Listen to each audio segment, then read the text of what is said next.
ನಮಸ್ಕಾರ ಆತ್ಮೀಯ ವೀಕ್ಷಕರೇ, ನಾನು ಡಾಕ್ಟರ್ ಚಂದ್ರಶೇಖರ್ ಸರ್ಜಾ, ನಿಮ್ಮ ಲೈಫ್ ಸ್ಟೈಲ್ ಫಿಸಿಷಿಯನ್.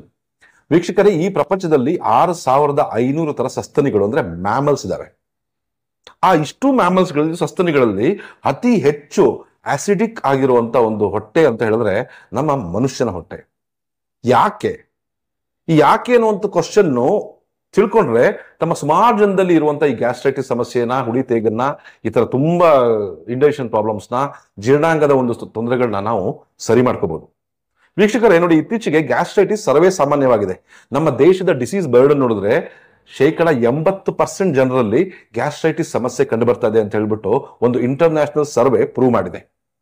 ಅದೇ ರೀತಿ ಈ ಗ್ಯಾಸ್ಟ್ರಿಕ್ ಸಮಸ್ಯೆ ಅಂದ ತಕ್ಷಣ ಪ್ರತಿಯೊಂದಕ್ಕೂ ಗ್ಯಾಸ್ಟ್ರಿಕ್ ಸಮಸ್ಯೆ ಅಂತ ಅನ್ಕೊಂಡ್ಬಿಟ್ಟು ಮೆಡಿಕಲ್ ಶಾಪಿಗೆ ಹೋಗ್ಬಿಟ್ಟು ತಗೊಳ್ಳುವಂಥದ್ದು. ಯಾಕಂದ್ರೆ ಗ್ಯಾಸ್ಟ್ರೈಟಿಸ್ ಅಂದ್ರೆ ಯಾರು ಹೋಗಿ ತೋರಿಸ್ಕೊಳ್ಳುವಂತ ಒಂದು ಪ್ರಾಬ್ಲಮ್ ಅಲ್ಲ ಅಂದ್ಕೊಂಡು ಮೆಡಿಕಲ್ ಶಾಪಲ್ಲಿ ಹೋಗ್ಬಿಟ್ಟು ಯಾವುದೋ ಸಿಕ್ಕಿದ ಮಾತ್ರೇನೋ ಅಥವಾ ಯಾವುದೋ ಒಂದು ಪ್ಯಾಕೆಟ್ನ ಹರಿದ್ಬಿಟ್ಟು ನೀರಿಗೆ ಹಾಕೊಂಡು ಕುಡಿಯುವಂಥದ್ದು ಮಾಡ್ಕೊಂಡು ತುಂಬಾ ಜನ ಅವ್ರವ್ರ ಪ್ರಾಬ್ಲಮ್ ಸರಿ ಮಾಡ್ಕೊಳ್ತಾ ಇರ್ತಾರೆ.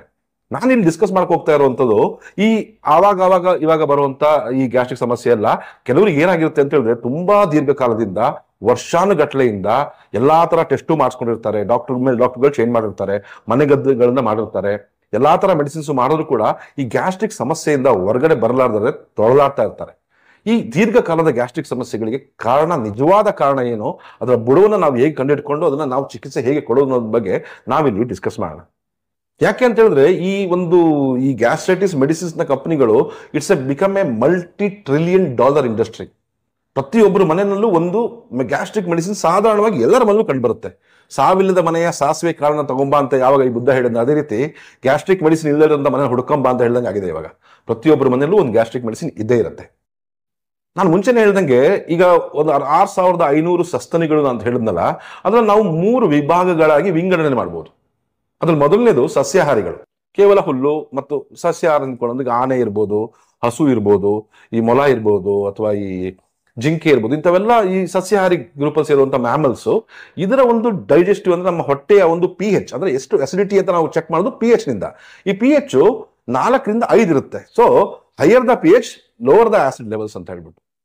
ಎರಡನೇದಾಗಿ ಮಿಶ್ರಾಹಾರಿ ಭೋಜನ ಅಂದ್ರೆ ಶಾಕಾಹಾರಿ ಪ್ಲಸ್ ಮಾಂಸಾಹಾರ ಎರಡು ತಿನ್ನುವಂತ ಕೆಲವು ಪ್ರಾಣಿಗಳು, ಬೆಕ್ಕಿರ್ಬೋದು, ಇವಾಗ ಕೆಲವು ವರ್ಗಗಳ ಈ ಮಂಗಗಳಿರ್ಬೋದು, ಕೋತಿಗಳಿರ್ಬೋದು, ಅಥವಾ ಬೆಕ್ಕಿರ್ಬೋದು, ನಾಯಿ ಇರ್ಬೋದು, ಇಲಿ ಇರ್ಬೋದು, ಇಂಥವೆಲ್ಲ ಮಿಶ್ರಾಹಾರಿಗಳು. ಇದರ ಒಂದು pH 3 ರಿಂದ 4 ಅಂದ್ರೆ ಸಸ್ಯಾಹಾರಿಗಳಿಗಿಂತ ಸ್ವಲ್ಪ ಹೈಯರ್.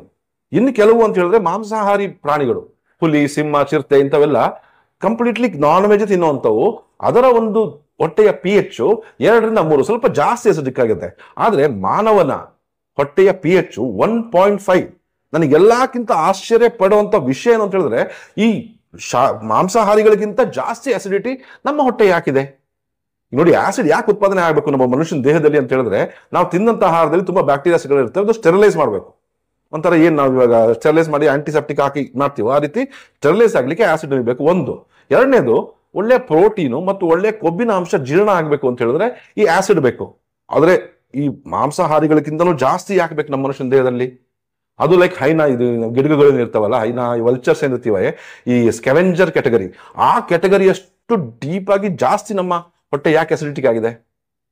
ಇದ್ರ ಉತ್ತರ ಕಂಡುಕೊಳ್ಳೋಕೆ ಅಂತ ಹೇಳ್ಬಿಟ್ಟು ಇಬ್ರು ವಿಜ್ಞಾನಿಗಳು ಒಂದು ಸಂಶೋಧನೆ ನಡೆಸಿದ್ರು. ಯಾಕೆ ಈ ಗ್ಯಾಸ್ಟ್ರಿಕ್ ಅಲ್ಸರ್ ಇರ್ಬೋದು, ಗರ್ಡ್ ಪ್ರಾಬ್ಲಮ್ ಇರ್ಬೋದು, ಹುಡಿತೆಗಿರ್ಬೋದು ಬರ್ತಾ ಇರೋದು ಅಲ್ಸರ್ಸ್ ಹಾಕಿದ ಕಾರಣ ಏನು ಅಂತ ಹೇಳ್ಬಿಟ್ಟು ತುಂಬಾ ಸಂಶೋಧನೆ ಮಾಡಿದಾಗ ಅವ್ರಿಗೆ ಕಂಡು ಬಂದಿದ್ದು ಒಂದು ಬ್ಯಾಕ್ಟೀರಿಯಾ. ಅದು ಹೆಲಿಕೋಬ್ಯಾಕ್ಟರ್ ಪೈಲೂರಿಯಾ ಅನ್ನೋ ಒಂದು ಬ್ಯಾಕ್ಟೀರಿಯಾ ನಮ್ಮ ಮನುಷ್ಯನ ದೇಹದಲ್ಲಿ ಚೆನ್ನಾಗಿ ಬೆಳೀತಾ ಇದೆ. ಆ ಒಂದು ಸಾಮ್ರಾಜ್ಯನ ಸ್ಥಾಪಿಸ್ಕೊಂಡು ಇದು ಅಸಿಡಿಟಿ ಪ್ರಾಬ್ಲಮ್ನ ಉಂಟು ಮಾಡ್ತಾ ಇದೆ ಅಂತ ಒಂದು ಪ್ರೂವ್ ಮಾಡಿದ್ರು. 2005ರಲ್ಲಿ ಇದಕ್ಕೆ ನೋಬೆಲ್ ಪ್ರಶಸ್ತಿಗಳು ಸಿಕ್ತು.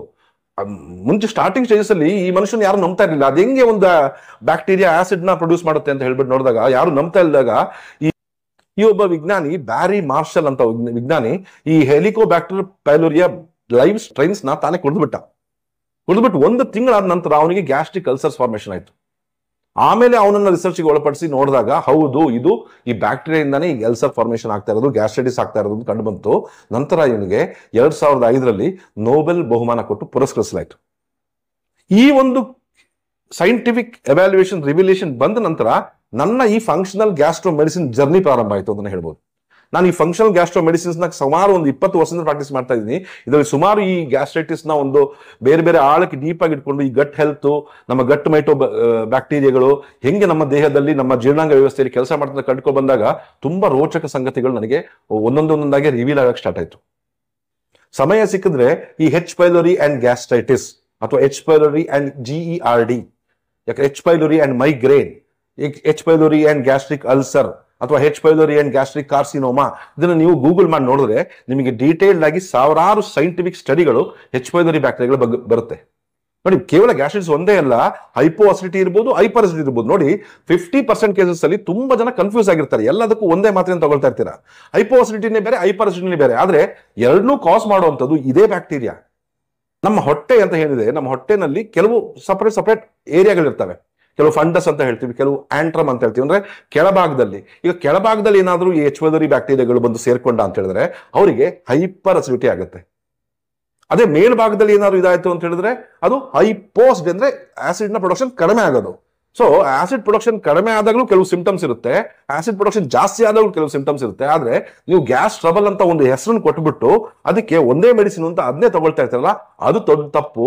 ನೀವು ನಿಮ್ಮ ಪ್ರಾಬ್ಲಮ್ ನ ಜಾಸ್ತಿ ಮಾಡ್ಕೊಳ್ತಾ ಇದ್ದೀರಾ ಅಂತ ನಾನು ಇಲ್ಲಿ ಹೇಳಕ್ ಇಷ್ಟಪಡ್ತಾ ಇದ್ದೀನಿ. ನೀವೀಗ ಸರಿಯಾಗಿ ಅರ್ಥ ಮಾಡ್ಕೋಬೇಕು ಅಂತ ಹೇಳಿದ್ರೆ ಒಂದು ಸಣ್ಣ ಎಕ್ಸಾಂಪಲ್ ಕೊಡ್ತೀನಿ. ಒಂದು ಪರ್ಸನಲ್ ಸ್ಟೋರಿ. ಆಕ್ಚುಲಿ ನನ್ನ ಪೇಷಂಟ್ಸ್ಗಳು ಇಬ್ರು ಫ್ರೆಂಡ್ಸ್ ಬಂದಿದ್ರು. ಇಬ್ರು ಒಂದಿಷ್ಟು ದಪ್ಪ ಫೈಲ್ ಇಟ್ಕೊಂಡ್ ಬಂದಿದ್ರು.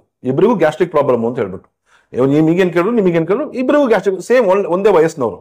ಅವ್ರಿಗೆ ಒಬ್ರಿಗೆ ಹೇಳಿದ್ರೆ, ಸರಿ ನಿಮಗೆ ಏನಾಗುತ್ತೆ ಗ್ಯಾಸ್ಟ್ರಿಕ್ಸ್ ಅಂದ್ರೆ ನಿಮಗೆ ಏನು ಹೇಳಿ ಅಂತ ಹೇಳಿದಾಗ ಅವರು, ಸರ್ ನಂಗೆ ತುಂಬಾ ಹುಳಿ ತೆಗ್ ಬರುತ್ತೆ, ಎದೆಯೆಲ್ಲ ಉರಿ ಬರುತ್ತೆ, ಖಾರ ತಿಂದ್ರೆ ಆಗಲ್ಲ, ಹೊಟ್ಟೆ ಉಬ್ಬರಿಸ್ದಂಗೆ ಆಗುತ್ತೆ, ಮೈ ಕೈ ನೋವು, ನನಗೆ ತಲೆನೋವು ಸಿಕ್ಕಾಬಟ್ಟೆ ಬರುತ್ತೆ, ಕೈ ಕಾಲು ಪಾದ ಎಲ್ಲ ಉರಿ ಬರುತ್ತೆ, ಈ ತರ ಒಂಥರ ಎದೆ ನೋವು, ನನಗೆ ಸಡನ್ ಆಗಿ ಹಾರ್ಟ್ ಅಟ್ಯಾಕ್ ಆಗ್ಬಿಡ್ತೀರೋ ಅಂತ ಹೆದರ್ಕೊಂಡು ನಾನು ಹಾಸ್ಪಿಟ್ಲಿಗೆ ಹೋಗುವಂತ ಸುಮಾರು ಪರಿಸ್ಥಿತಿ ಬಂದ್ಬಿಟ್ಟಿದೆ, ಗ್ಯಾಸ್ ಜಾಸ್ತಿ ಆಗ್ಬಿಟ್ಟು ಅಂತ ಹೇಳಿದ್ರು. This is hyper acidity.